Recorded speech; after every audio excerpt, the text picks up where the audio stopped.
Okay, lesson 11 is about asana.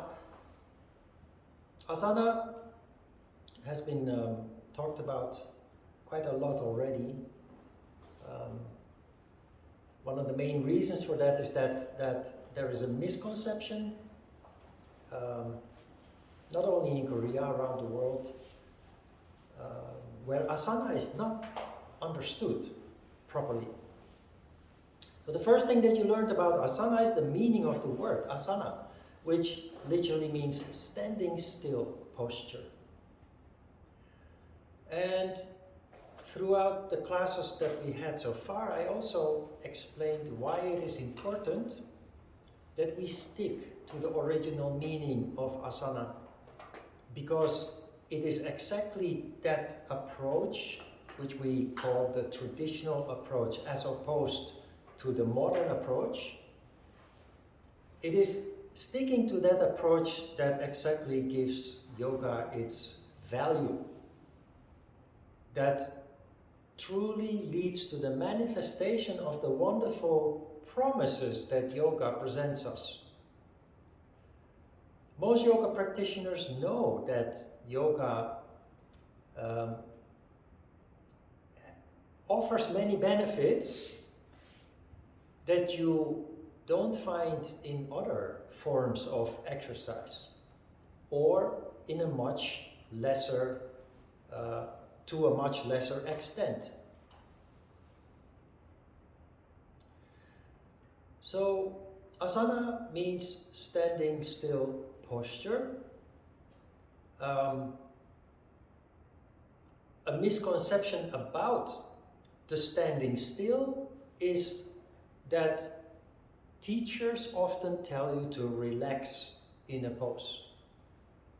When you relax in a pose, however, you disengage, and it does not work anymore.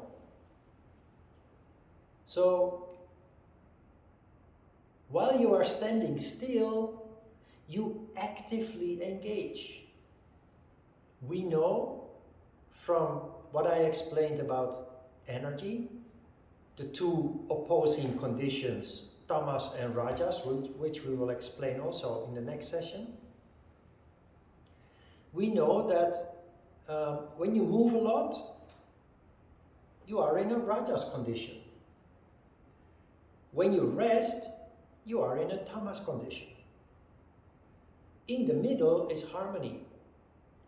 And the magic of asana done correctly, truly magic, is that it leads to harmony.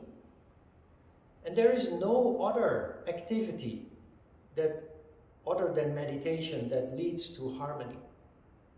The reason for that is, yes, you are standing still, which helps you to avoid swinging too much to a rajas condition.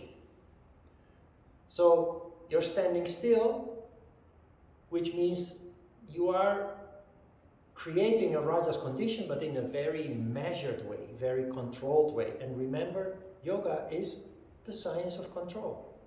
And it starts already at the level of physical exercise. But when you relax in the pose, it leads to a tamas condition. So you find a middle way. You're standing still, no movement, avoiding causing a rajas condition.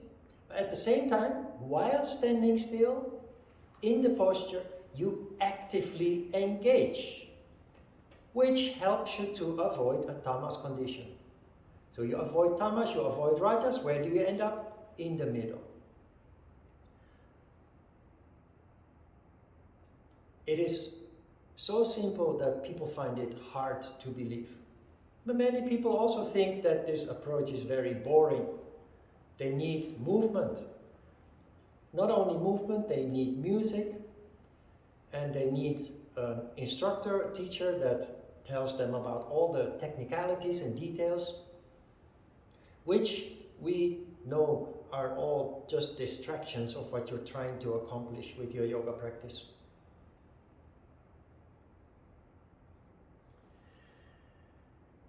If you do asana correctly, it's not just a physical exercise, it becomes a mental exercise as well. And that leads to the interesting phenomenon that you start creating harmony, a link, a connection between the body and the mind. And remember from the workshop that I explained, there are actually many yoga teachers that while you are doing asana, they walk around the class with their hands behind their back and they say, connect your body with your mind and your soul. And they sound very mysterious and people love it, but they will never connect their body and their mind and their soul as long as there is movement, as long as there is music, and as long as the teacher keeps talking. So you practice in silence. Without music, the teacher only explaining elemental things, crucial things that are necessary to do the pose right, and for the rest, keep silent. And of course, you stop moving. Now, maybe you have heard of the concept of neuro-linguistic programming, NLP. Neuro-linguistic programming is a formula to succeed in something that you find very difficult. And you do that basically by conditioning yourself, by constantly thinking of what you want to achieve. It's a very powerful tool. And it is in fact the approach of asana. When you do asana, you do not immediately jump into the physical posture. You do it step by step. We have done this so far, but I haven't explained it. But what you do is you start from a moment of silence. In the standing poses, we do that in Tadasana. You stand in Tadasana, erect. That is an asana in itself. You're not moving, but you are physically engaged to stand erect, fully standing tall. You close your eyes for a moment and you think about the next pose on the schedule. After Tadasana comes Vriksasana. So you close your eyes. In silence you say Vriksasana. You remind yourself of the pose that follows, Vriksasana. Then you visualize the pose. And because you have done it before, the very first time that you do an asana, when an asana is new, it doesn't work, of course. You have to first become familiar with it. But Vriksasana is a pose we have now done 4 times in the class. And you are familiar with it. It gives you, if you close your eyes, you say Vriksasana and you visualize it, it gives you a certain memory, a certain feeling also. And when you feel ready, when you feel that you have it, that you got it, you then naturally, your body naturally wants to take on that shape. So it's totally different from immediately jumping into Vriksasana and basically making it, reducing it to a purely physical engagement. Well, if you do it in this way, it becomes a meditative exercise. It is physical, but it naturally becomes mental as well. Each asana becomes a meditation on its own.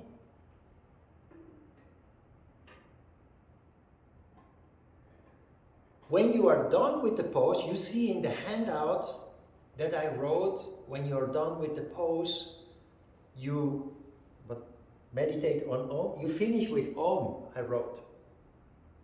Finishing with Om is not accurately describing what you do. Do you hear nada by now? Most of you hear nada. That is what you listen to. When you're standing still, you already start to hear nada because you are standing there in silence and you are focused. and nada very naturally comes to you. Nada does two things. While you are doing asana and you concentrate on nada, you very naturally physically engage. You become straight. Not only when you do a standing pose, also in the shoulder stand. Or when you do a sitting pose. It is the difference between this, where you basically bend your back, and when you listen to nada, you start erecting your spine. Listening to nada kind of works like a draft horse, a horse that is pulling a cart. Listening to nada naturally makes you erect. It pulls you straight. The second thing that nada does, when you come out of the pose, is it spreads the harmony all over your being.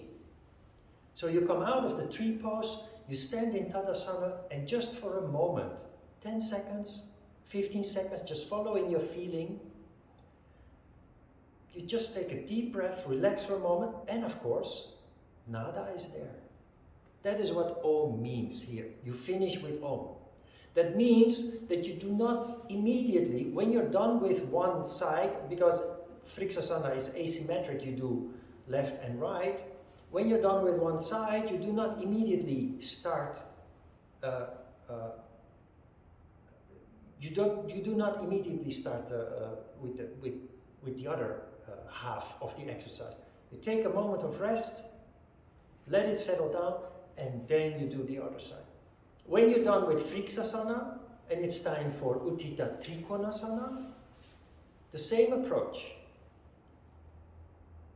You take a moment of silence, and of course, because it's another asana, you repeat the name in silence, Utthita Trikonasana, you visualize the pose, you feel the pose based on memory, and only then you go to work. Utthita Trikonasana is also asymmetric, so you do one half, you come back to Tadasana, listen to nada for a moment, take a deep breath, allow the harmony, the energy to spread and settle down, and you do the other side.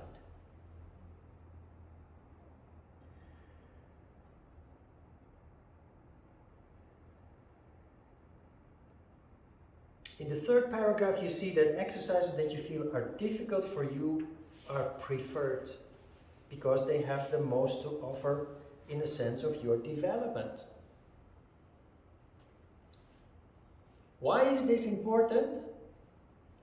Because human beings have a tendency we like love of ease. We like to do things that are not so complicated, not so difficult, not so strenuous.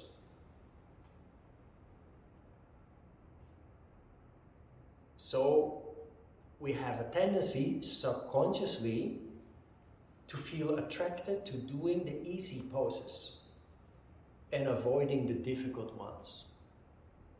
Well, the thing is, and that's what is meant here, is that easy poses, they are nice, and surely they will do something for you, but they are not so effective as the difficult poses.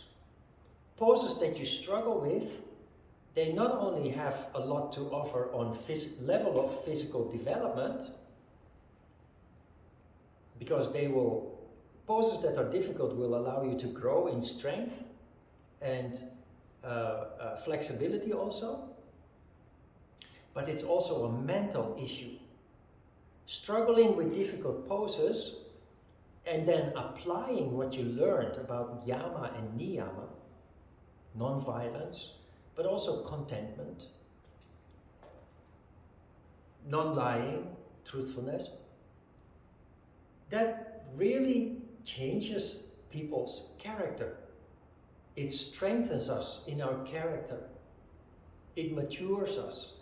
And the practical benefit of that is not only physical and mental development, but it extends into our daily lives. It integrates into our daily lives, helping us to deal with difficult daily life situations that we otherwise might try to avoid. Or we take shortcuts which then lead us to violate non-violence, truthfulness, non-stealing, unjust behavior, and non-desire.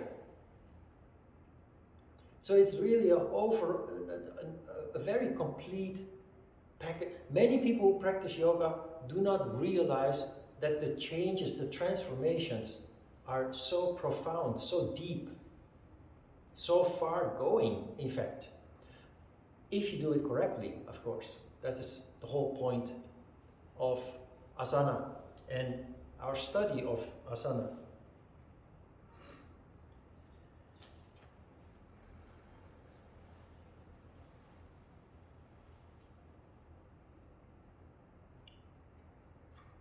Chapter 4 is about two things. It's about food.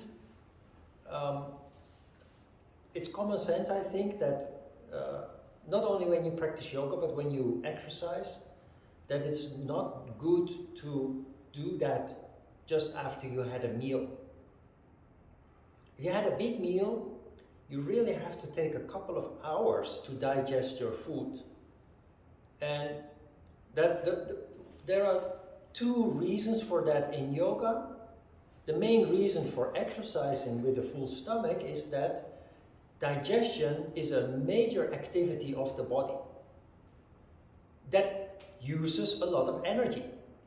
But when you exercise, you need energy to perform your exercises. So now you are doing two major activities, and the body is not designed for that. So first, digest your food, then you can focus on another major activity, in this case your yoga practice. Another issue, of course, especially with yoga, is that there are exercises where a full stomach really is in the way and can be painful. When you do a spinal twist, for example, and there are other bendy, twisty poses where the pressure on your stomach really becomes too big if the stomach is full of food.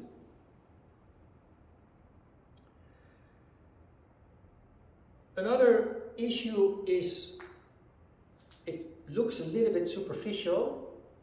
The Hatha Yoga Pradipika, which we will read in detail soon, the Hatha Yoga Pradipika in chapter 1 tells us that we have to stay one arrow shot away from water,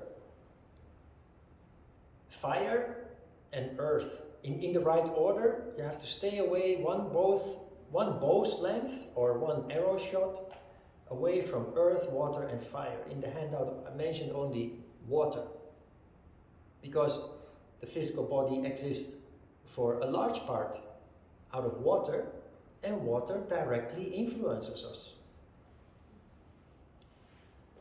So, there are yoga teachers who say, when you finish your yoga session, you should not take a shower at least 30 minutes. You should wait at least 30 minutes after the finish of your yoga class to take a shower. The locker rooms here have showers. Many people will probably just take a shower. They need to move on, go to work, or go back home. But then if you ask why should I not take a shower immediately after the yoga class? The answer is because the spirit will leave your body. Or they will say, I don't know, that's just what I learned. But what really happens, if you practice yoga correctly, you know, because you practice traditional yoga, you are in a certain kind of condition, a mood, that is delicate, right? The moment that you walk out of the room and you go with the escalator or the elevator down to the first floor and you walk into the hustle and the bustle of the street, it feels kind of harsh. It feels kind of like you're losing that nice, mellow feeling that you built up in your practice. It's the same with taking a shower. When you're done with your class and you immediately take a shower, you basically destroy that nice condition that you built up. And the same will happen if you immediately take a meal. If you are hungry, then take a little bite. You can do that before class, you can do that after class, but not a major meal. That will make you crash. It makes your condition crash.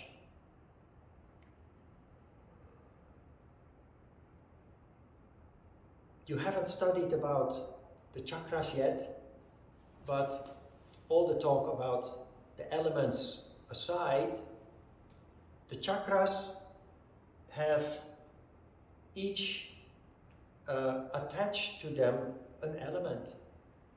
And the lowest 3 chakras are, no surprise, earth, water, and fire. So when the Hatha Yoga Pradipika says, stay away from earth, water, and fire, that is symbolical language.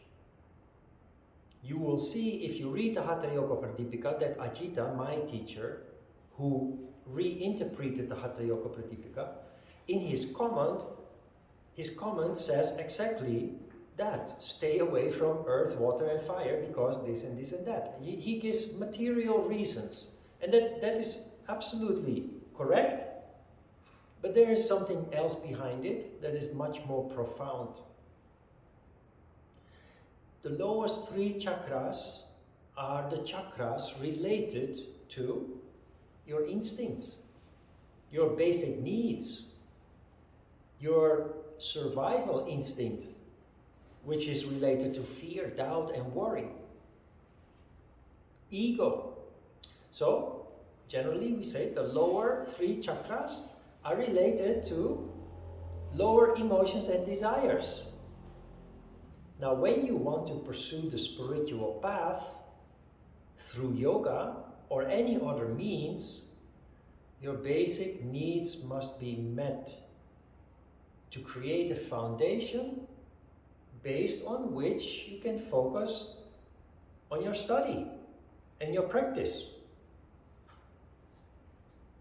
So those lower 3 chakras must not be constantly triggered because you're in an unsafe place, because you're in an unprotected place, an uncomfortable place, because you have no food on the table on a predictable basis. So we will come back to that when we discuss the Hatha Yoga Pradipika. So anybody who wants to pursue the spiritual path needs to have all basic needs secured. And very interestingly, it also works the other way around. People who want to pursue the spiritual path, they need to have a foundation of relative material comfort. You have to have a place that is not too warm, not too cold, that is protected from the elements and bugs and everything coming in. But you also, the other way around, if you want to pursue yoga, you need to create those circumstances. But very interestingly, if you observe what happens in society, is that when those circumstances are created, when a country becomes stable, safe, and wealthy, people naturally become inclined, hungry for spiritual development. It's a development that you have seen in Europe after the Second World War. It's a development that you see in Korea also, where when I came to Korea 25 years ago, people were still very, very busy taking care of themselves.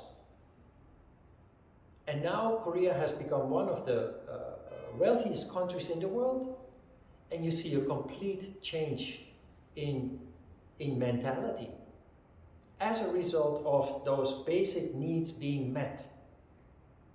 People naturally become spiritual. And you know, another this is not related to asana practice, but a very interesting phenomenon that takes place when a society becomes stable, wealthy, secure, safe, is that people shift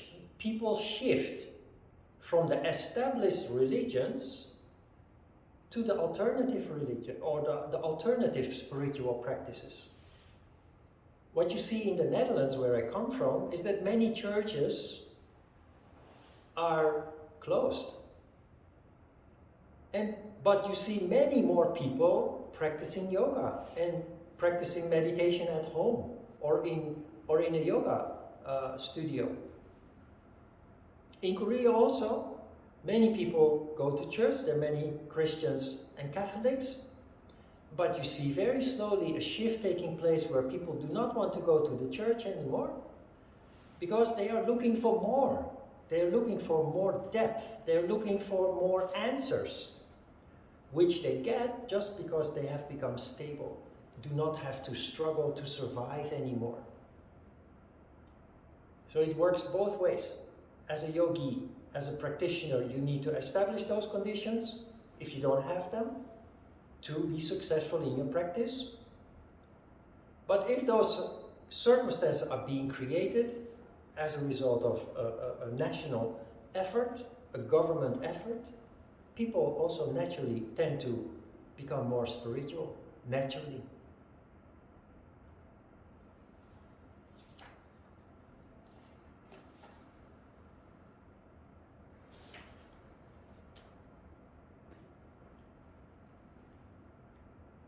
About discipline, very important matter. You see in the handout that I wrote that rigid discipline, you have to be careful with rigid discipline. But discipline is necessary to achieve things, or isn't it? If you don't have discipline, you will not practice regularly. So we have a conflict here. Your teacher will tell you, yoga is wonderful, but if you don't practice, it doesn't work. So please practice regularly. But then my handout says, yeah, but discipline doesn't work. There is a middle way here. Rigid discipline doesn't work. It kills your enthusiasm. It kills your interest. It kills the spirit. Literally, it brings your energy down. Remember, again, referring to this poor girl whose father wanted her to become a superstar in skiing. He did nothing else than killing her spirit and her happiness.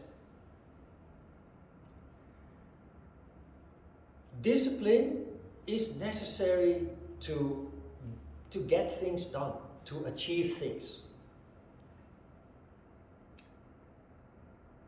But we have to approach the concept of discipline in a little more nuanced way. If you are enthusiastic about something, if you love something, if you feel good about something, discipline comes natural. It's still easy to be lazy and to skip. But because it feels good, you're more inclined to have the discipline in a natural way to do what you need to do. What I experienced throughout all those years of practicing yoga, especially in the beginning, the book said, practice yoga every day, but not 7 days a week, at least 1 day rest. So practice 6 days a week, 1 day rest, and then practice six days again. Now I practiced mostly 7 days a week because it's not really a very exhausting practice. It's not very demanding if you practice yoga in a traditional way. But I I told you before that I discovered yoga because it felt so good when I experienced it the first time. I went to the library, got the book, started practicing, and the book instructed me to practice every day. And that was very easy because it felt amazingly good. But I'm only human, so there were days that I skipped my practice. There were days that I was generous to myself and said, well, okay, today eat a little bit more for dinner, enjoy a nice dessert, and let's just worry about practicing again tomorrow. Today, I just allow myself to be lazy. Now, I would enjoy my laziness for a moment, but the next morning waking up, I would regret, because I just would not feel the same as I would feel other days. Because I always practiced before sleep in the beginning. These days I practice early in the morning, but in the beginning I always practiced before sleep. I would wake up in a certain condition. I would wake up without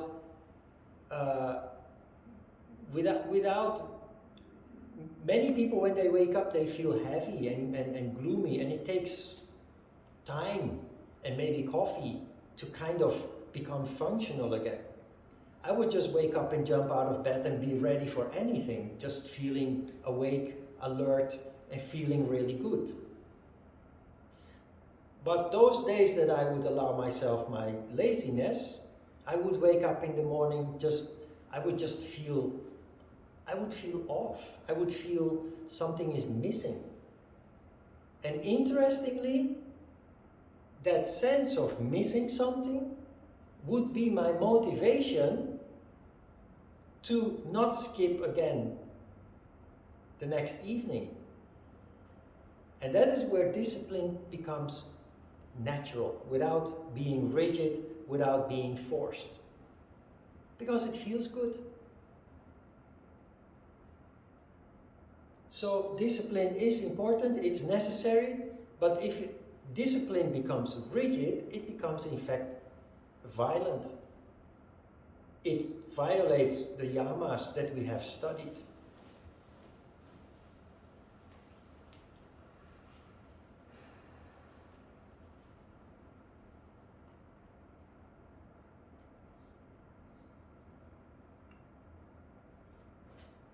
What makes yoga work? This is directly from the Hatha Yoga Pradipika. Steadfastness, effort and dedication, courage, true knowledge, belief, faith and confidence, detachment from people's company. Steadfastness is your determination, of course, to just do what you have decided to do and not waver, not hesitate. Follow your feeling and do not give up. Steadfastness. That is not only applying to yoga, this applies to everything in life, of course. Effort and dedication, that's clear. You have to dedicate your time, effort. Courage. How does courage come into play here? Well, if you do yoga correctly, it leads to increased consciousness and sensitivity. Not everybody is designed for increased consciousness and sensitivity because it makes you more aware of yourself. It makes you more aware of your past. It makes you more aware of your environment. And apart from the good realizations that you will have, there are many scary realizations. There are traumatic realizations. There are discouraging realizations. If you see, for example, how the world is being destroyed by greed. Personal things about the past and what have you all come to the surface of your consciousness. Courage is required. And of course, guidance to deal with that properly. But if you have that courage, it will lead to an enormous maturation process, an enormous growth process. True knowledge. What is true knowledge? If you read the Hatha Yoga Pradipika, you open the book, is that true knowledge? It's true knowledge for the author of the book. But if I take the book and I literally read what is written there, is that true knowledge? No. I'm just repeating what is written there, and I don't know what I'm talking about. What is true knowledge is when I process the text, develop my own insights, and then share that with you. So I'm not reading from a book, I'm talking from inspiration, I'm talking from my heart, based on daily life experiences. That is true knowledge. If you go and then repeat the exact same words that I have spoken, it is not true knowledge anymore. It doesn't carry weight anymore. But if you process the words that I've spoken, and based on that develop your own insights, then it becomes true knowledge. So yoga clearly makes that distinction. Belief, faith, and confidence. You know, the Bible talks about doubting Thomas. You know doubting Thomas? Who is doubting Thomas? We all are doubting Thomas. Why? Because we don't believe what we cannot see. We do not believe what we can't perceive with our five senses. Eyesight, hearing, smell, touch, and taste. Why is this important in yoga?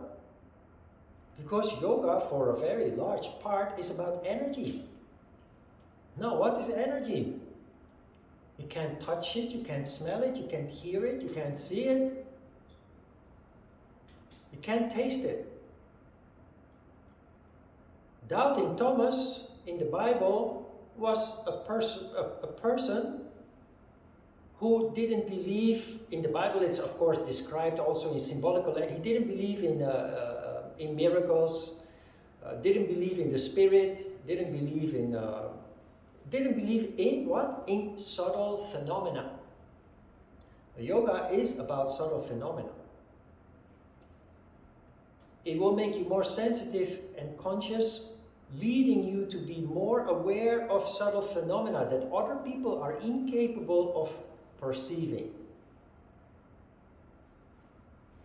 A scientifically educated person also dismisses subtle phenomena unless you can prove them. And this is very interesting. We have a very well-developed education system in most parts of the world. This has led to many people having degrees and working in scientific fields. Now, if you are scientifically educated, if you are a scientist, there are two different kinds of scientists. There are theoretical scientists and there are intuitive scientists. A theoretical scientist is keeping themselves busy with what they have memorized, what they have learned. They're capable of repeating the experiments or the production processes, but they're not capable to think out of the box.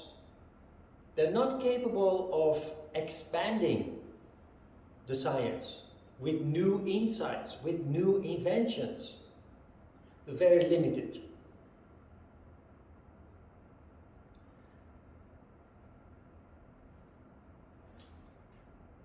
when you combine science with contemplation, ability to think out of the box, it leads to genius. And no surprise, we call it genius, because where does the word genius come from? It comes from the Middle East, and it means genie, means spirit. Spirit, crown chakra. So a genius is a person who is capable of combining intellect, which is the scientist, with intuition, which allows you deep insight. And that leads to the great new inventions. That leads to the great new revolutionary theories. Watch the news and you will see what I'm talking about. If you see scientists who have no intuition, their faces are very dry, expressionless. There's no sparkle in their eyes. They talk about the subject in a very disengaged way. But very interestingly, when people are really passionate about their science, just recently they were going to send another rocket to the moon. They postponed it twice because there was a leakage of some sort. But many astrophysicists appeared on TV being interviewed about the purpose of going to the moon again, about the problems with the rocket. And you see little children, they are adults of course, but they are little children in the body of an adult, highly educated. But the difference with other scientists is that they're really passionate, enthusiastic, inspired about their field of science. So you see this in astrophysicism, about everything that has to do with the universe. There's of course a lot of, as a child you can only dream about what's up there. It's adult people, men and women, that are allowed to live their childhood dream. You see that in quantum physics. You see this in also people who, I mentioned before, Sir David Richard Attenborough, who is actually in his 90s, but speaks very engaged, very enthusiastic. They have a sparkle in their eye, they have a smile on their face. They just shine, which shows that there is energy on a higher level. They're not concerned about ego, they're not concerned about credentials, like look at me sitting here, I have 3 degrees and what have you. No, they want to share what they know. And they do that with so much enthusiasm. It's just, it's contagious almost.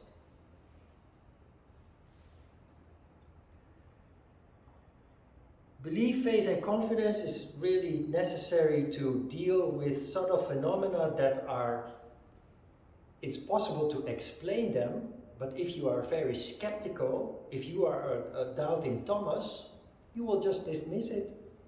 Because you can't touch it, you can't see it, you can't hear it, you can't smell it, you can't taste it. And it doesn't exist. We'll come back to this also when we read the Hatha Yoga Pradipika. Detachment from people's company. That sounds a little bit antisocial, doesn't it? Well, here we are together, all with the same purpose. So we're not disturbing each other. We're actually stimulating each other. But when you're at home and you share your home with other people, which can be family, and it can be a roommate, if they are not interested in yoga, and you try to do your yoga in their presence, you're going to become very disturbed, even frustrated. That is what this means. Yoga is best practiced on your own, in a quiet place.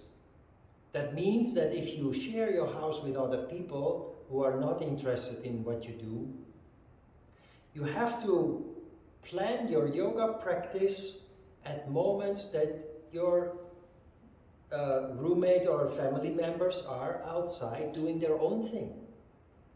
When they are at work or in school or in the supermarket doing their shoppings. You have to plan your practice in such a way that you can do it undisturbed. That is what this means. It's not anti-social, it's just to avoid complications. Distraction, of course. Good. Questions?